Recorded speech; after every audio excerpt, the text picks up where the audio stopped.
Hi viewers, welcome to our channel. ప్రస్తుతం మనతో పాటు సీనియర్ జర్నలిస్ట్ దామో బాల సార్ వారితో మాట్లాడారు. నమస్కారం సార్. నమస్తే సార్, రామోజీరావు గారు చనిపోయిన తర్వాత ఆయనకు సంబంధించిన విషయాలు కానివ్వండి, లేకుంటే వాళ్ళ ఫ్యామిలీకి సంబంధించిన విషయాలు సోషల్ మీడియాలో చర్చించుకోవడం మనం చూస్తున్నాం. అందులో ముఖ్యంగా వాళ్ళ చిన్న కొడుకు సుమన్ ఆయన గురించి, అంటే రామోజీరావు గారి గురించి సాక్షి టీవీకి ఒక ఇంటర్వ్యూలో ఇవ్వడం జరిగింది సార్. మరి ఆయన ఏం చెప్పారు రామోజీరావు గురించి, అసలు చిన్న కొడుకు సుమన్ ఎలా చనిపోయారు సార్?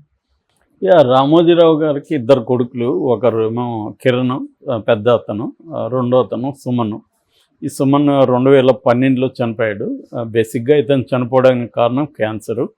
ఆయనకి 2006 ఆ ప్రాంతంలో క్యాన్సర్ వచ్చింది.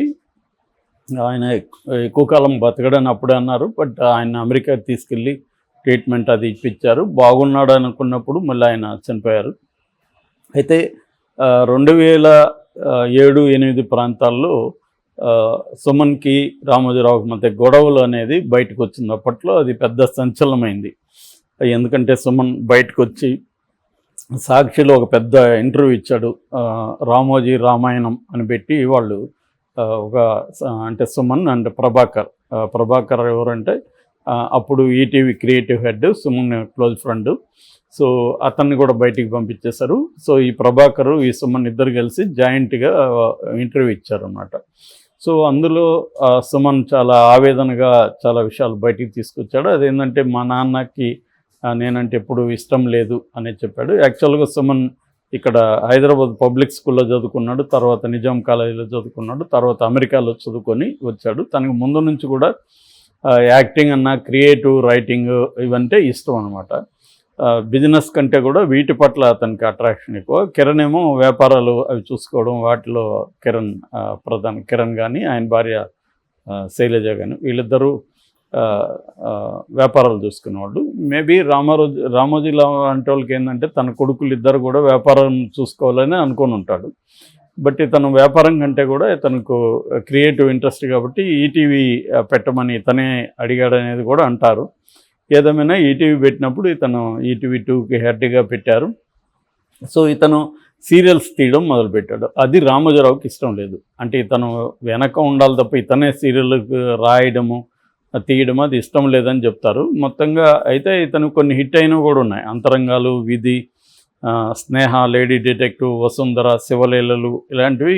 వాటిలో కొన్ని హిట్లు ఉన్నాయి, కొన్ని ఫ్లాప్లు ఉన్నాయి. ఎవరు తీసినా సీరియల్స్ అన్నీ హిట్ కావు, అన్ని ఫ్లాప్లు కావు. సో అయితే ఇతని మీద అప్పట్లో కూడా జోకులు వేసుకునేవాళ్ళు. ఇతని క్రియేటివ్ రైటింగ్ కూడా బుక్కులు వస్తే ఆ బుక్కులంతా కూడా పరమ చెత్త రైటింగ్ అని అనేవాళ్ళు. చాలా నిజానికి పరమ చెత్త రైటింగ్ టీవీల్లో వర్కౌట్ అవుతాయి కూడా. అదేమీ గ్రేట్ సీరియల్ అన్నీ గ్రేట్ కాదు. నేను కూడా కొద్ది రోజులు సీరియల్స్కి పనిచేస్తాను రైటర్గా. చాలా పనికిమాలిన రైటింగే ఉంటుంది. అంటే ఆ సీన్లే అట్టుంటాయి. వాళ్ళు అప్పటికి సార్ ఎక్కువ రాయండి అనేవాళ్ళు. అంటే ఆ సీన్లో అవసరం లేకపోయినా డైలాగులు ఎక్కువ రాయాలి. సో అంటే పొడిగిచ్చాలి వాళ్ళకి. అప్పట్లో ఏంటంటే ఎంత తక్కువ టైంలో ఎంత ఎక్కువ ఫుటేజ్ ఇవ్వాలనేదే డైరెక్టర్లకు ఉండే టెన్షన్. అందువల్ల సీన్లలో డైలాగులో కూర్చోబెట్టిన మాట్లాడిచ్చేయచ్చు కదా, మాట్లాడిస్తే లెంగ్త్ ఎక్కువ వస్తుంది. అదొక ప్యాటర్న్. సో నేను పనిచేసిన సీరియల్ కూడా నేను ఇప్పుడు ఒక ఎపిసోడ్ కూడా చూడలేదు. ఎందుకంటే నా వల్ల అయితే సీరియల్ చూడలేను నేను. సో అది పరిస్థితి అన్నమాట మామూలుగా. అందువల్ల ఇతని సీరియల్ మీద కూడా నెగిటివ్ పాజిటివ్ ఉంది. హిట్ అయినవి ఉన్నాయి, జనాలు తిట్టుకునే వాళ్ళు కూడా ఉన్నారు. మేబీ రామోజీరావుకి అది ఇష్టం లేకపోయి ఉండొచ్చు. సో సుమన్ వెర్షన్ ఫస్ట్ మనం చెప్పుకుంటే, సుమన్ ఏమన్నా అంటే నేను స్క్రిప్ట్ రాయడం అంటే మా నాన్నకి ఇష్టం ఉండేది కాదు. విపరీతంగా నన్ను అరిసేవాడు, తిట్టేవాడు, ఫోన్లు చేసి తిట్టేవాడు, పర్సనల్గా తిట్టేవాడు. సో నేను అందుకని దొంగతనంగా స్క్రిప్ట్ రాసేవాడిని, ఎవరు చూడకుండా స్క్రిప్ట్లు రాసేవాడిని. సో అలాగా రాసి నాకు పెద్ద హిట్లు అయినాయి. 50,000 ఖర్చు పెడితే 25 లక్షలు వచ్చిన సందర్భాలు చాలా ఉన్నాయి. అప్పుడు కూడా నేను 50,000 తీసుకునేవాడిని జీతం మాత్రం. ఎందుకంటే మా నాన్న దగ్గర నిరూపించుకోవాలనేదే నాకు ఏకైక లక్ష్యం. నేను ఒక రైటర్గా, ఒక డైరెక్టర్గా మా నాన్న దగ్గర నిరూపించుకోవాలని ఉండేది, కానీ ఆయనకి అది ఉండేది కాదు. సో బోర్డు మీటింగ్లో కూడా నన్ను అందరి ముందు కూడా తిట్టేసేవాడు. నువ్వు లేకపోతే అంత బాగుంటుందని చెప్పి అరిసేవాడు. అది నాకు చాలా హ్యూమిలేటింగ్ అనిపించింది. నా కింద పనిచేసే వాళ్ళ దగ్గర కూడా ఎదురుగా కూడా నన్ను అలా తిట్టడం నచ్చేది కాదని చెప్పేవాడు. ఎప్పుడు నేను భయంతో వణికిపోయేవాడిని. ఆయన నుంచి ఎప్పుడు ఫోన్ వస్తుందో లేకపోతే ఆయన వస్తాడేమో అనే ఒక భయం, టెన్షన్ ఉండేది. నాకు ఆరోగ్యం బాగాలేకపోతే 9 నెలల పాటు నేను బెడ్లో ఉన్నాను. అప్పుడు వచ్చి మా నాన్న రకరకాల పేపర్లు తెచ్చి వీటి మీద అంతా సంతకాలు పెట్టు అంటే ఏంది నాన్న అడిగాను. నీకు అనవసరం, నేను నీకు చెప్తాను తర్వాత సంతకాలు పెట్టని రోజు నా దగ్గర సంతకాలు పెట్టించుకున్నాడు. దాని తర్వాత అర్థమైంది ఏమంటే వేరే వాళ్ళకి వాటాలు ఉన్నాయి, నేను అవి అందుకని నువ్వు దీన్ని వదులుకుంటే నేను తర్వాత అవన్నీ క్లియర్ చేసి నీకు ఆరోగ్యం బాగైనాక అమెరికా నుంచి వచ్చాక నీకు మళ్ళీ అప్పగిస్తాను అని చెప్పాడు. నాకు ఒక పక్క ప్రాణం పోతుందని బాధ, ఇంకొక పక్క నా ప్రాణంగా ప్రేమించిన ఈటీవీ నా చేతుల్లో పోతుందని బాధ. సో ఇలా నేను రెండింటి మధ్య ఎంతో మానసిక వ్యధకు లోనయ్యాను. మా నాన్నకి చాలామంది అంటారు, నీ ఆరోగ్యం పట్ల ఆయనకి చాలా కన్సర్న్ ఉంది, అది ఇది అమెరికా కూడా ప్లాన్ చేస్తున్నాడు అనే చెప్తారు.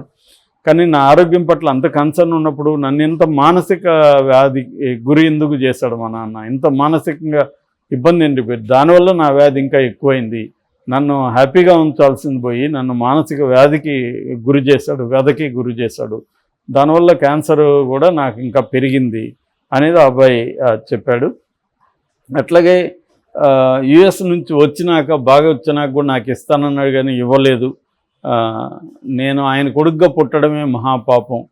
సో ఆయన గొప్ప వ్యక్తి కావచ్చు, గొప్ప వ్యాపారవేత్త కావచ్చు, కానీ గొప్ప తండ్రి అయితే కాదు అనేది ప్రధానంగా ఇతను చెప్పింది. అట్లాగే ప్రభాకర్ కూడా నేను మేమిద్దరం కలిసి బాగా చేస్తున్నామని, నాకు సుమన్ని నేనే చెడిపేస్తున్నానని నన్ను అరిశాడు, చాలా హ్యూమిలేట్ చేసి నన్ను బయటికి తరిమేశాడు అనేది ప్రభాకర్ కూడా ఆ ఇంటర్వ్యూలో చెప్పారు.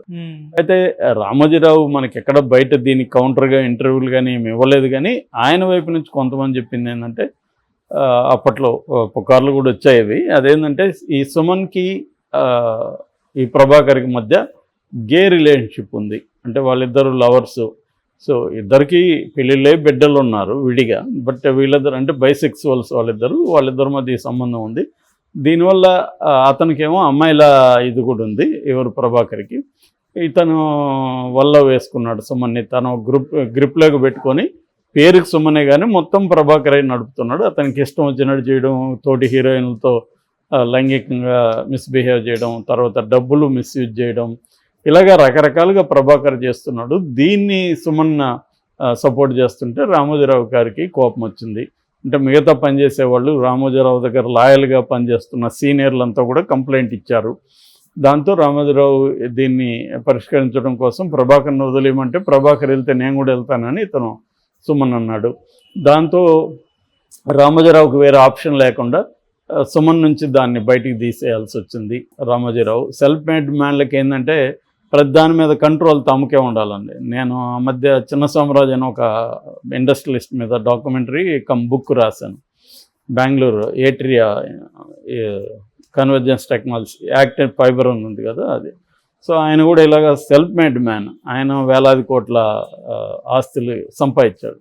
ఆయనతో ఇంటర్వ్యూ చేసినప్పుడు ఆయన ఇది చెక్ పవర్ కూడా కొడుకు ఇచ్చేవాడు కాదు. అంటే మొత్తం టోటల్ కంట్రోల్ తను పెట్టుకునేవాడు. ఆయన అది ఒప్పుకునేవాడు కూడా. అవును, నేను కంట్రోల్ ఫ్రీకే, మొత్తంగా నాకు భయం వాళ్ళు మిస్యూజ్ చేస్తారని చెప్పేవాడు. అటువంటి ఒక కంట్రోల్ ఈ సెల్ఫ్ మేడ్ పీపుల్కి ఉండడంలో ఆశ్చర్యం ఉండదు. ఎందుకంటే వాళ్ళకి మనం ఇంత కష్టపడి సంపాదించుకుంటూ వచ్చాము, వీళ్ళు కూడా కష్టపడి రావాలి తప్ప వీళ్ళు మనం సంపాదించాం కాబట్టి ఈజీగా టేకన్ ఫార్ గ్రాండ్ ఇష్టం వచ్చినట్టు చేస్తే ఇది రూయిన్ చేసేస్తారు. అంటే పేరు, ఆస్తి రెండిటి పట్ల వాళ్ళకి కన్సర్న్ ఉంటుంది. పేరు కూడా వాళ్ళు కింద నుంచి కష్టపడుతూ తెచ్చుకున్నది. రామోజీరావుకి ఒక రోజులో వచ్చింది కాదు, గ్రాడ్యువల్గా ఆయన 60s నుంచి చేస్తే ఆయనకి 80sకో అట్లా కొంత పేరు వచ్చింది. ఆ తర్వాత రామోజీ ఫిల్మ్ సిటీతో ఆయన ఒక్కసారిగా ఒక గెంతు అని చెప్పచ్చు, ది లీప్. సో ఇటువంటి కండిషన్లో ఉన్న వాళ్ళకి సహజంగానే ఒక స్ట్రాంగ్ విల్డ్ సన్ ఉంటే కష్టం. మామూలుగా ఇప్పుడు పెద్ద కొడుకు అనుకో సరెండర్ అయిపోయి ఉంటాడు, ఈయన ఏం చెప్తా చేస్తుంటాడు కాబట్టి ఇబ్బంది రాలేదు. ఈ అబ్బాయి ఏమంటే ఒక స్ట్రాంగ్ ఇండివిజువల్ క్యారెక్టర్ ఉన్న అబ్బాయి సుమన్. అంటే నేను అతనికి వచ్చోరాద పక్కన పెడితే అతను ఒక క్రియేటివ్ గై అనుకుంటున్నాడు, రైటరు, డైరెక్టరు, చివరికి ఆయన పాటలు పాడేవాడు, డబ్బింగ్ వాయిస్ చెప్పేవాడు, అన్నీ ఉండేది ఆయనకి. ఆలినాలు అతనే చేసేవాడు, బొమ్మలు వేసేవాడు అలాగా. సో దానివల్ల ఇద్దరి మధ్య కాంట్రడిక్షన్ అనేది వచ్చుండొచ్చు. ఇది ఇట్లాంటి బిజినెస్ కుటుంబాల్లో, అనేక బిజినెస్ కుటుంబాల్లో ఇలాంటి ఇష్యూస్ ఉన్నాయి. కాబట్టి మనం రామోజీరావు చెడ్డోడనో లేకపోతే సుమన్ చెడ్డోడనో లేకపోతే వైస్ వెర్సా ఇలా మనం జడ్జి చేయలేం. కానీ ఆ కాన్ఫ్లిక్ట్ కారణం మాత్రం నేను ఇందాక చెప్పిన జనరేషనల్ ప్రాబ్లం, సెల్ఫ్ మేడ్కి న్యూ జనరేషన్ మధ్య ఆ ప్రాబ్లం ఖచ్చితంగా చాలా ఫ్యామిలీస్లో ఉంటుంది. Okay sir, thank you so much sir.